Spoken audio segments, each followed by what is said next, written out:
everyone, welcome back to Sunny Life channel. Thank you so much guys for tuning in. Guys, it's bad news after bad news. The former Bafana and Mamelodi Sundowns defender Anele Ngcongca, who had recently been released to play for AmaZulu, was killed in a horrific accident. A traffic officer not authorized to speak to the media confirmed the news to Time Life. It happened near Fairbraes on N2. The driver lost control. Anele, who was a passenger, was thrown out from the vehicle and was pronounced dead upon the arrival of the paramedics. The driver is currently in a critical condition and was transported to hospital.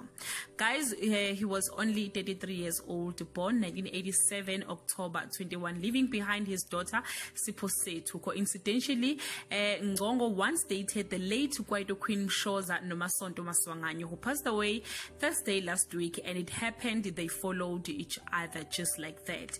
I might be wrong guys, but I feel like most of our football players lose their lives in the car accidents. We need to pray for this guy. It have to stop. To all the fans and the supporters, may you all be comforted. Thank you so much for watching this video. See you on my next upload. Bye.